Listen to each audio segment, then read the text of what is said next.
말씀 우리 한 절씩 교독하시겠습니다. 요한복음 2장 1절부터 사흘째 되던 날 갈릴리 가나에 혼례가 있어 예수의 어머니도 거기 계시고 포도주가 떨어진지라 예수의 어머니가 예수에게 이르되 저들에게 포도주가 없다 하니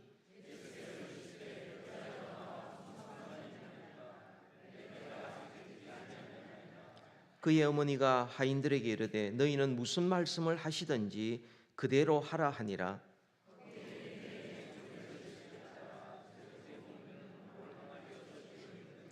예수께서 그들에게 이르시되 항아리에 물을 채우라 하신즉 아기까지 채우니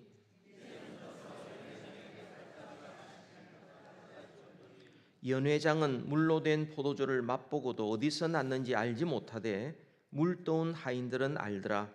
연회장이 신랑을 불러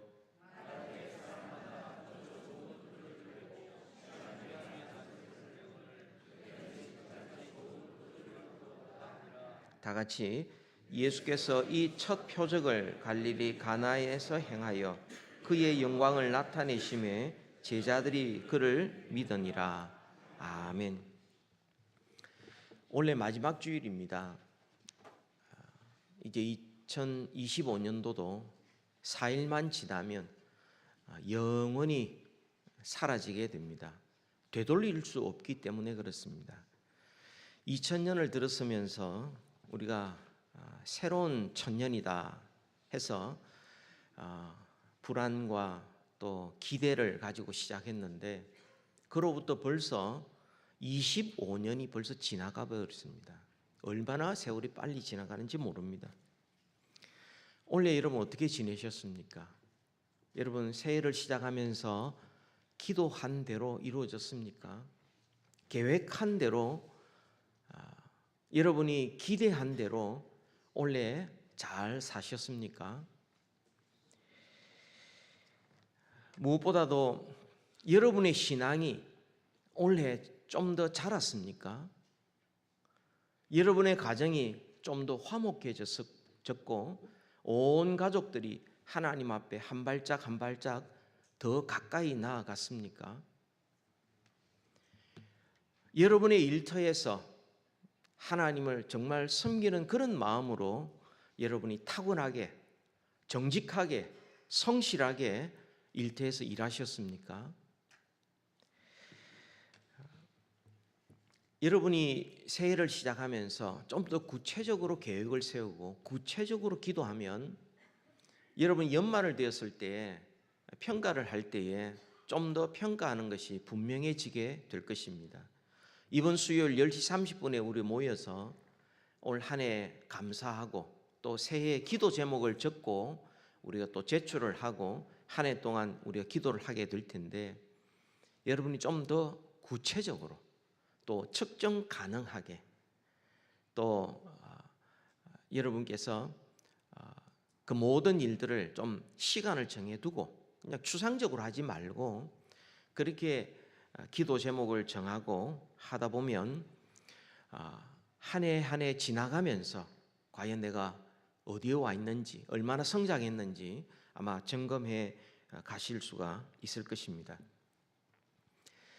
올해 마지막 주일인데 오늘 설교의 제목이 나중이 더 좋아질지어다 하는 제목입니다. 우리 같이 한번 외쳐보십시다. 시작. 나중이 더 좋아질지어다. 아멘. 우리 자신에게도 또 우리 가까운 교우들에게도 누구를 만나든지 나중이 더 좋아질지어다. 블레싱하는 이 축복하는 그런 인사가 우리 연말과 연시에 풍성하기를 바랍니다. 오늘 우리가 읽은 이 본문 말씀 요한복음에만 기록되어져 있습니다. 마태, 마가, 누가복음에는 기록되어져 있지 않는 예수님께서 갈릴리 가나의 혼인잔치에 참여하셔서 물을 포도주 되게 만드셨다는 이 내용 우리 너무나 잘 아는 내용입니다. 잔치집에 포도주가 없다. 너무나 당황스러운 이 상황에 예수님의 육신의 어머니 마리아가 와서는 그들에게 포도주가 없다라고 이야기했을 때 주님께서 여자여 나와 무슨 상관이 있습니까? 부인이여 라고 부릅니다. 그리고는 내 때가 아직 이르지 않았습니다.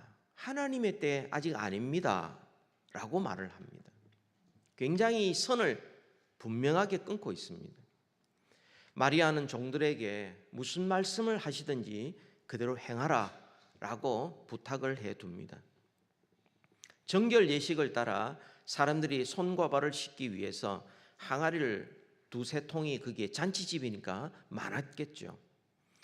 예수님께서 종들에게 거기에 물을 채우라 라고 말씀하시고, 그리고 그 채운 물 가지고 연회장에게 갖다 주어라. 연회장이라는 것은 우리 결혼식 할 때에 그 모든 진행을 책임지는 사람이죠. 경험도 많고 또 음식, 또 진행, 또 모든 예식에 대해서 아주 박식한 사람인데 그들에게 갖다 주었는데, 연회장은 포도주가 어디서 왔는지를 모릅니다만 갖다 준 하인은 알았습니다. 그런데 이 연회장이 신랑을 불러서, 보통의 결혼식에 가보면은 처음에 좋은 포도주를 주어서 사람들이 먹고 좀 취하고 나면은 입맛도 이게 무슨 맛인지 모를 때에 아주 낮은 것을 주어서 사람들이 눈치를 못 채게 하는데, 이 집은 어떻게 된 셈인지 나중에 더 좋은 포도주가 나왔구나 라고 칭찬했다는 내용입니다. 이게 예수님의 첫 번째 표적이요 기적이라고 말합니다. 여러분, 이 말씀을 읽으면서 여러 가지 여러분 궁금한 것이 나올 텐데, 왜 주님께서 하필이면 첫 번째 이적, 표적, 기적을 잔치집에서 물을 포도주 되게 만드셨느냐 하는 겁니다. 술 만드는 일에 메시아가 거기에 앞장서고 또 사람들에게 그것을 갖다 주고 하는, 그 남들이 좀 포도주 안 마시면 어떻습니까? 근데 왜 주님께서 그 자리에서 물을 포도주 되게 만드셨을까? 이런 질문이 나옵니다. 물론 예수님께서 음식을 잘 드셨기 때문에 먹고 마시기를 탐하는 자다, 주님의 이게 닉네임이 그랬지 않습니까? 근데 우리가 이 포도주는 어떤 사람들은 술을 마시면 그 죄 짓는 거 아닙니까? 구원받을 수 있습니까? 라고 묻기는 하는데, 그것은 구원과는 아무 상관이 없는 것입니다. 술 먹어도 신앙생활 또 구원하고는 전혀 관계가 없는 겁니다. 내가 술을 먹는다고, 술을 마시지 않는다고 내가 더 신앙이 좋고 혹은 신앙이 어린, 그런 것 없습니다. 단지 술을 먹지 않는 것은 믿음이 어린 사람들 앞에 술 먹고 절제하지 못하면 덕이 되지 않으니까 조심하는 것이고, 예수 믿는 사람들이 앉아서 모여서 술을 잔을 돌려가면서 한잔하라 마시라 하는 것이 다른 사람에게 그게 전혀 신앙적인 유익이 없기 때문에 우리가 하지 않는 것이고요. 또 신앙이 깊어질수록 술과는 조금 거리가 멀어지게 됩니다. 왜냐하면 술 취하는 것보다 성령 충만한 것이 훨씬 더 좋기 때문에 그렇습니다. 아무튼 우리가 오늘 이 주님께서 하신 첫 번째 표적을 알기 위해서는 표적이 무엇인지 알아야 되겠고, 그래야 주님께서 이 사건을 통하여 우리에게 무엇을 말씀해 주시는지를 우리는 비로소 깨닫기 때문에 그렇습니다. 그래서 첫 번째로 우리는 표적이 뭔가, 표적. 여러분, 표적과 기사, 그것은 조금 차이가 납니다. 기적, 이적, 이것은 아주 놀라운 일, 그것을 wonder 혹은 miracle 그렇게 이야기를 하죠. 하여튼 어떤 초자연적인 일들이 일어나서 사람들이 깜짝 놀랄 만한 것을 기적이다, 이적이다 이렇게 말합니다. 표적이라는 것은 거기에 뭔가 메시지가 있다는 겁니다. 그래서 표적이라는 것은 사인이라고 말합니다. 여러분, 똑같은 글씨고 똑같은 것인데 그것이 있음으로 인해서 사람들에게 뭔가 의미를 주어서 메시지를 줌으로 말미암아 사람들이 그것을 보고 의미를 깨닫게 만드는 것이 바로 표적인 것입니다. 그러니까 표적이라는 것은 단순히 깜짝 놀랄 만한 일, 놀라운 어떤 기적, 그 정도가 아니라 어떤 경우는 초자연적인 일일 수 있지만 어떤 경우는 초자연적과 아무 상관없는 것들도 있습니다. 중요한 것은 거기에 의미가 있다는 겁니다. 메시지가 있다는 거죠. 예수님이 누구신지, 예수님이 어떤 일을 하셨는지 그것을 보여주는 것이 표적인 것입니다. 여러분, 오늘 11절에 이렇게 말씀을 합니다. 우리 같이 한번 읽으십시다. 11절, 예수께서 이 첫 표적을 갈릴리 가나에서 행하여 그의 영광을 나타내심에 제자들이 그를 믿으니라. 아멘. 이게 표적인데 이 표적으로 하나님이신 예수님의 능력을 나타내시고 영광을 나타내시고, 두 번째, 제자들이 예수를 믿게 만들었다, 그렇게 말합니다. 그러니까 지금 물을 포도주 되게 만든 것, 그건 단순한 기적이 아니다. 이것은 뭔가 표시다, 뭔가 사인이고 표적이고 징표다, 이렇게 말씀을 합니다. 요한복음에는 구조 전체가 7가지의 표적으로 이루어져 있는데 마지막 결론을 이렇게 말씀을 합니다. 요한복음 20장 30절 31절에 보면 같이 한번 읽읍시다.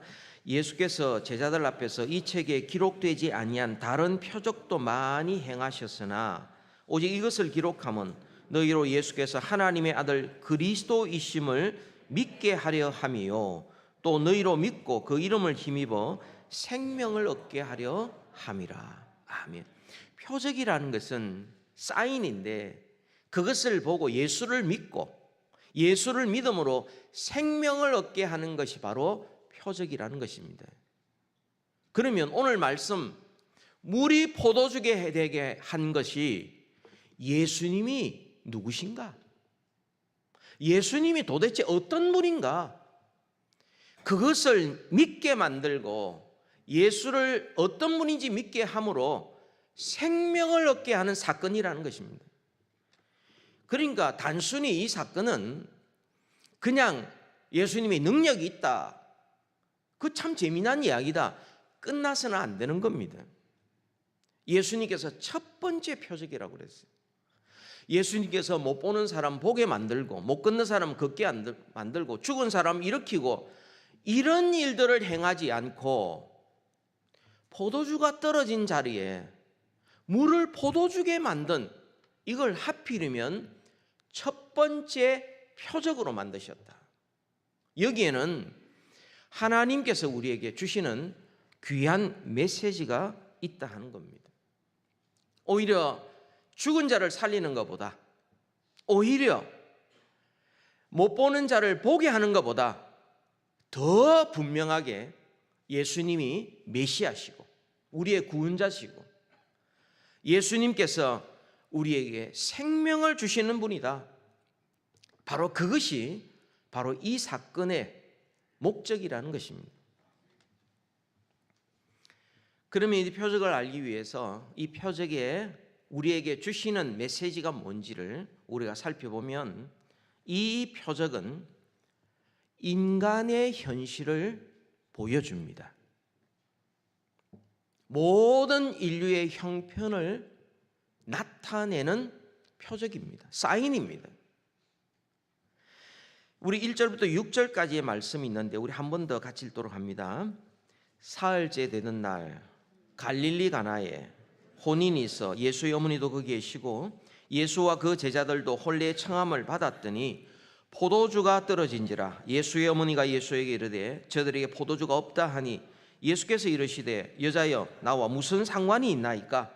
내 때가 아직 이르지 아니하였나이다. 그의 어머니가 하인들에게 이르되 너에게 무슨 말씀을 하시든지 그대로 하라 하니라.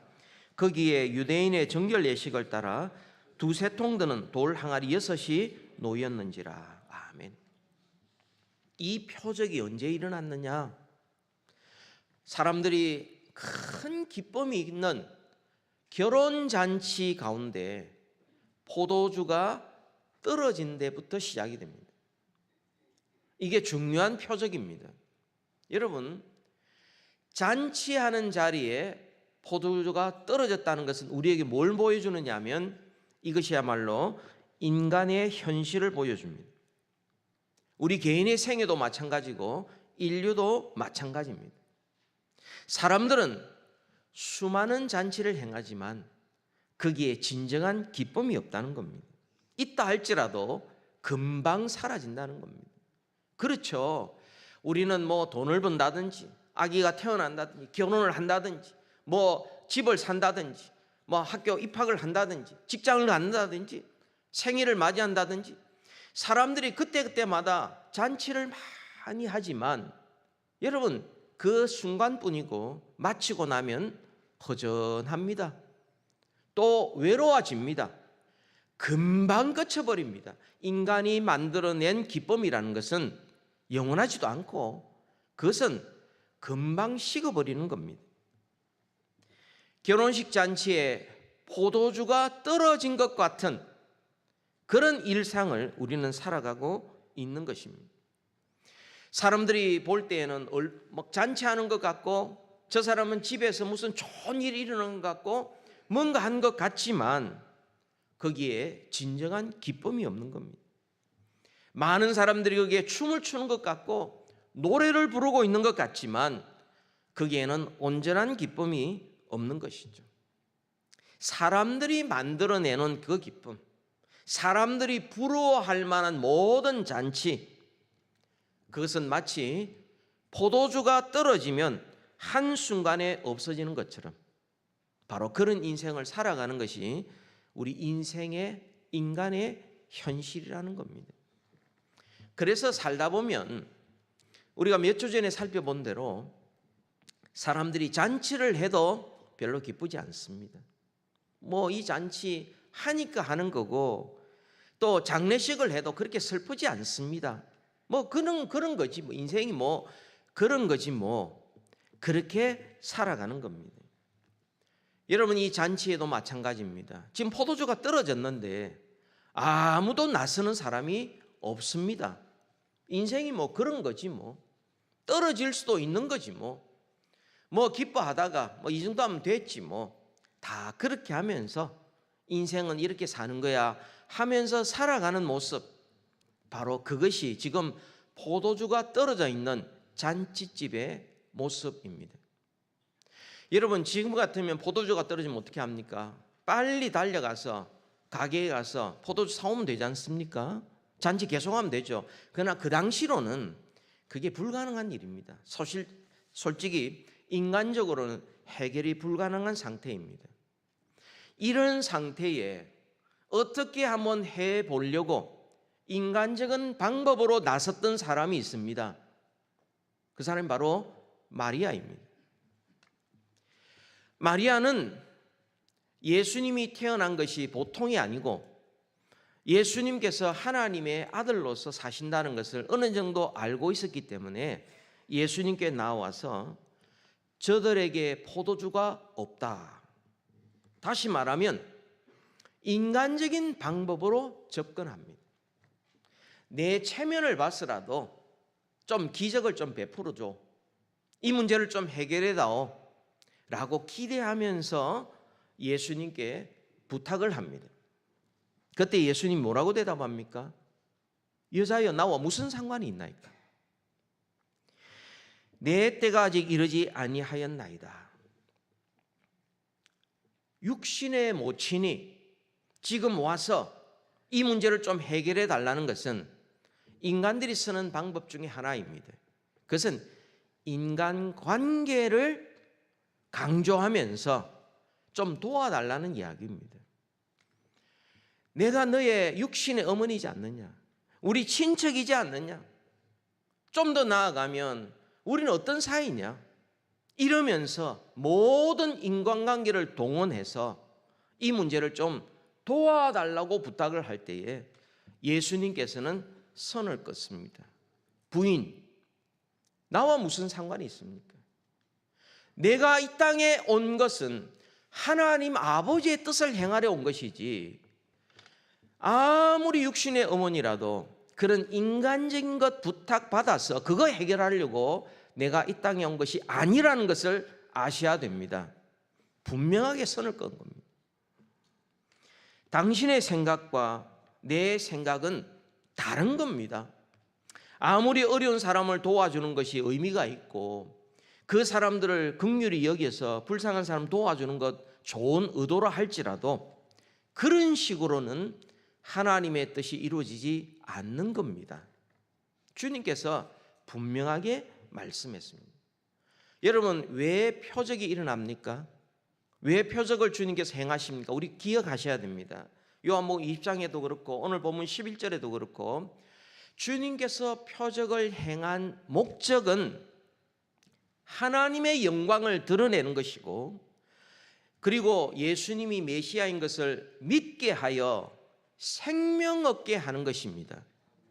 그런데 마리아와 같은 사람들은 어떤 식으로든 통해서, 인간관계를 통해서든 좋은 의도를 어필해서든 자기한테 필요한 문제만 해결하면 좋다는 식으로 접근하는 것에 대해서 주님께서 분명히 밝혀주고 계시는 겁니다. 여러분, 첫 번째 표적이 우리에게 가르치는 것은 바로 그겁니다. 인간의 현실을 우리에게 보여주고 계시는 겁니다. 잔치를 하는데 기쁨이 금방 사라집니다. 진정한 기쁨이 없이, 그리고는 인생을 그냥 그런 식으로 살아가고 기껏 해봤자 인간적인 방법으로 그 문제를 해결해 놓으려고 노력하는, 그 정도로 살아가는 그런 모습, 그것이 바로 첫 번째 표적이 보여주는 것입니다. 그러면 이 표적의 진짜 메시지는 뭡니까? 그것은 바로 풍성한 생명을 주시는 예수님을 믿게 하기 위함이었습니다. 물이 포도주게 되는 것은 예수님의 어떤 능력을 과시하는 것도 아니었습니다. 잔치집의 분위기를 한번 살려보자 라는 인간적인 의도도 아닙니다. 이 물을 포도주 되게 만드신 이 표적은 예수님께서 이 땅에 오신 목적을 분명히 보여주시는데, 그분은 메시아, 우리의 구세주로서 풍성한 삶을 주시는 분이다, 그걸 보여주시는 겁니다. 여러분, 7절부터 10절까지 말씀이 있는데 같이 한번 읽읍시다. 예수께서 그들에게 이르시되 항아리 물을 채우라 하시니 아기까지 채우니 이제는 떠서 연회장에 갖다 주라 하시매 갖다 주었더니 연회장은 물로 된 포도주를 맛보고도 어디서 났는지 알지 못하되 물도 온 하인들은 알더라. 연회장이 신랑을 불러 말하되 사람마다 먼저 좋은 포도주를 내고 취한 후에 낮은 것을 내거늘 그대는 지금까지 좋은 포도주를 두었도다 하니라. 아멘. 그래서 예수님의 영광을 나타내고 제자들이 그를 믿으니라 라고 말씀하는데, 제자들이 뭘 믿었습니까? 예수가 메시아인 것, 예수가 그리스도 되심을 믿었고요, 바로 예수 그리스도는 우리에게 풍성한 생명을 주시는 분이다, 그걸 믿었다는 겁니다. 여러분, 이 표적 가운데 또 한 가지 우리가 주목해야 될 점이 뭐냐면, 이 돌 항아리가 6개나 있었다. 두세 통 드는 돌 항아리가 6개 됐다. 계산해 보니까 약 한 맥시멈 한 200명 이상이 먹을 수 있는 포도주 양이었습니다. 예수님께서 하시는 일의 특징을 우리에게 보여주는데, 그것은 우리에게 넘치도록 주신다는 겁니다. 주님께서 행하시는 일은 은혜를 주시는데 풍성하게 주신다는 사실입니다. 여러분, 예수님께서는 우리에게 부족하게 주시지 않습니다. 아슬아슬하게 짠돌이처럼 주지 않습니다. 예수님은 우리에게 인색하게 사랑하거나 또 아슬아슬하게 그 견딜 만큼 그렇게 우리에게 은혜를 베풀어 주지 않습니다. 대충 잔치 잘 끝날 수 있도록 적당하게 주면서 나머지는 네가 알아서 해결해라, 이렇게 하지도 않습니다. 예수님께서 주신 이 양은 어느 정도냐면, 지금 잔치 중간에 포도주가 떨어졌는데 주님께서 그 주신 양은 잔치를 처음부터 다시 시작해도 충분할 만큼 주님께서 풍성하게 베풀어 주십니다. 여러분, 물고기 보리떡 5개, 물고기 2마리로 주님께서 5,000명을 먹이셨어요. 그런데 주님께서 다 한 조각 먹고 좀 더 안 주시나 할 정도로 주지 않았습니다.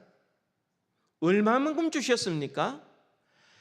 다 배불리 먹을 만큼 주시고 남은 것이 12광주리가 되는 거죠.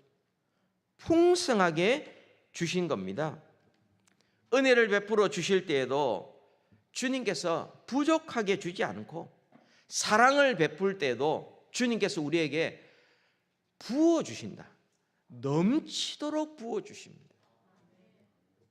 우리가 그것을 다 받지 않아서 문제지, 주님을 사모하고 주님의 은혜를 받고 사랑을 받으면 주님께서 우리에게 부어주시는 만큼 인색하지 않고 풍성하게 우리에게 베풀어 주십니다. 여러분, 에베소서 2장 7절부터 8절까지의 말씀, 우리가 이 고백을 하지 않습니까? 같이 읽읍시다. 이는 그리스도 예수 안에서 우리에게 자비하심으로써 그 은혜의 지극히 풍성함을 오는 여러 세대에 나타내려 하심이라. 너희는 그 은혜를 위하여 믿음으로 말미암아 구원을 얻었나니 이것은 너희에게서 난 것이 아니요 하나님의 선물이라. 아멘. 이 첫 번째 표적은 예수님께서 이 땅에 오신 목적을 우리에게 분명히 알려주십니다. 마치 잔치집에 포도주가 떨어진 것처럼 더 이상 기쁨도 없고 즐거움도 없고 그냥 인생은 뭐 이렇게 살다가 끝나는 거지 뭐, 메마른 인생, 이런 인생을 사는 사람들에게 주님 이 땅에 오셔서 하나님의 기쁨 풍성하게 부어주시고 풍성한 삶을 누리도록 하기 위해서 주님 이 땅에 오신 것입니다. 요한복음 10장 10절에 우리가 잘 아는 말씀이죠. 도둑이 오는 것은 도둑질하고 죽이고 멸망시키는 것뿐이요 내가 온 것은 양으로 생명을 얻게 하고 더 풍성히 얻게 하려는 것이라. 아멘.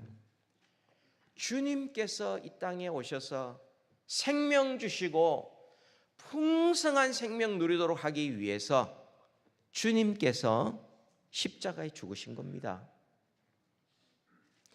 우리에게 진정한 하늘의 기쁨을 주기 위하여 주님께서 슬픔을 당하시고 고난을 당하신 것입니다.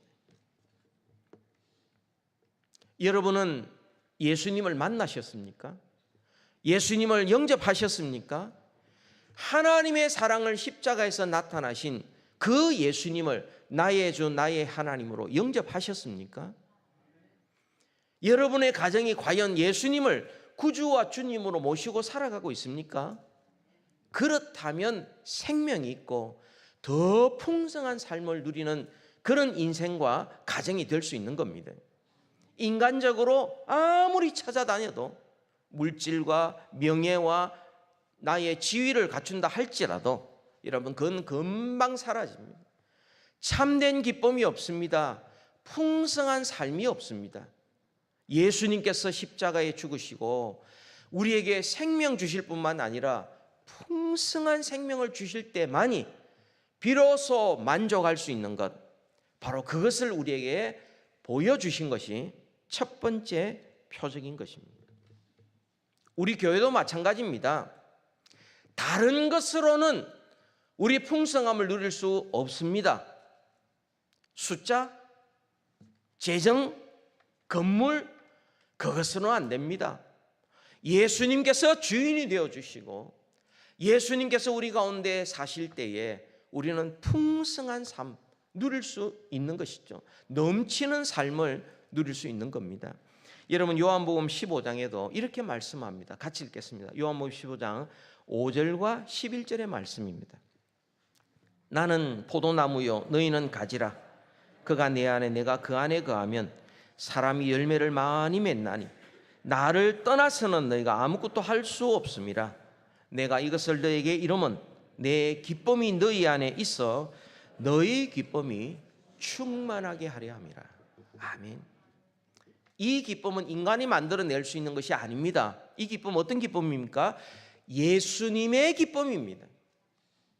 그 예수님의 기쁨이 우리에게 있을 때에, 그리고 내가 가지처럼 예수님이 포도나무로 붙어 있을 때, 주님이 내 안에 내가 주님 안에 있을 때 우리는 풍성한 열매를 낼 뿐 아니라 우리는 우리의 기쁨이 충만한 삶을 살 수 있는 겁니다. 예수님은 이 시간 우리를 초대하고 계십니다. 저와 여러분을 이 풍성한 생명의 삶으로 초대하고 있습니다. 나중이 더 좋을지어다. 우리를 초청하고 계십니다. 포도주가 더 없는 메마른 잔치가 당황스럽고 이제는 더 이상 기쁨을 찾아볼 수 없는 이런 상황에 주님께서 물로 포도주 되신 것은 처음보다 나중을 더 좋게 만드는 주님이 계시기 때문에 그렇습니다. 주님은 우리를 초대하십니다. 나와 함께 풍성한 생명을 누리자. 나와 함께 풍성한 충만한 기쁨을 함께 누리자. 우리를 초대하고 계십니다.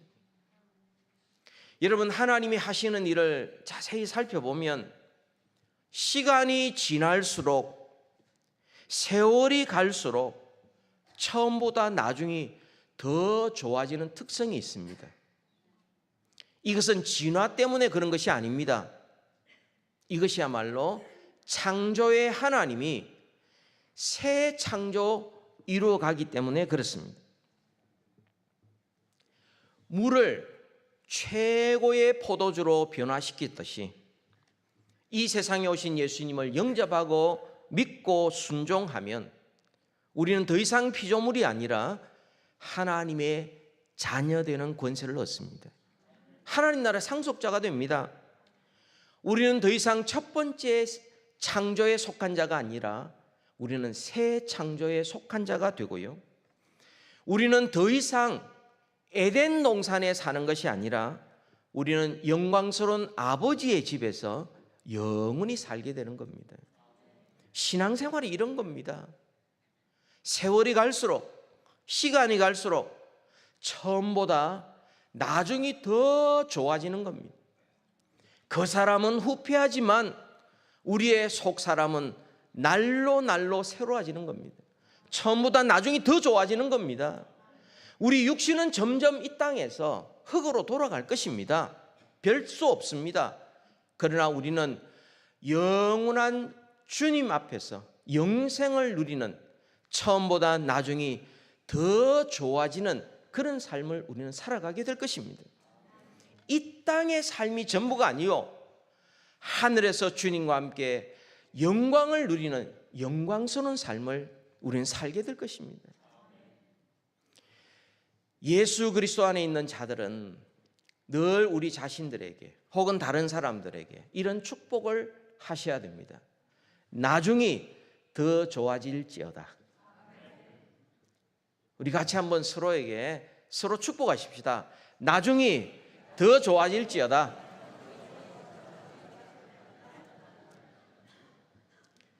시작보다 더 좋아지고 처음보다 더 좋아지고, 여러분 이것이 뭐 세상적으로 내가 자랑거리가 많아지고 뭐 내가 어떤 뭐 큰 돈을 벌고 다른 사람에게 큰 명예를 얻는다는 것이 아닙니다.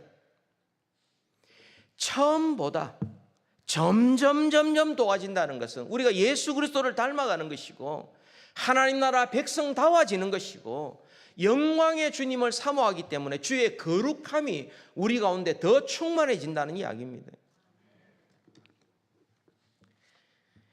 여러분, 더 이상 우리는 이 세상에서 기쁨도 없고 평안도 없고 염려와 불안 가운데 그저 그렇게 살지 마십시다. 어쩔 수 없이 그렇게 살지 마십시다. 예수님 안에 기쁨이 있고 생명이 있고 평안이 있습니다. 저는 목사이기 때문에 사람들의 마지막 순간을 많이 봅니다. 우리 교인들 가운데 세상을 떠난 분도 만나지만 또 교인들의 가족이라든지 혹은 전혀 상관이 없는데 갑자기 좀 와달라, 마지막이라도 좀 같이 한번 있어달라 부탁하는 사람들이 있기 때문에 마지막의 모습을 많이 보게 됩니다. 근데 실제로 예수 그리스도를 영접하고 살았던 사람과 예수님 없이 살았던 사람의 마지막의 모습은 분명히 다르다는 것을 확신할 수 있습니다. 저는 많은 사람들이 마지막을 보면서 내가 예수 믿어 손해봤다는 사람 아무도 없었습니다. 기독교인 된 것 후회하는 사람 만나보지를 못했습니다. 내가 예배드리고 봉사하고 전도하고 선교하고 헌금하고 구제하는 거 아까워하는 사람 만나본 적이 없습니다.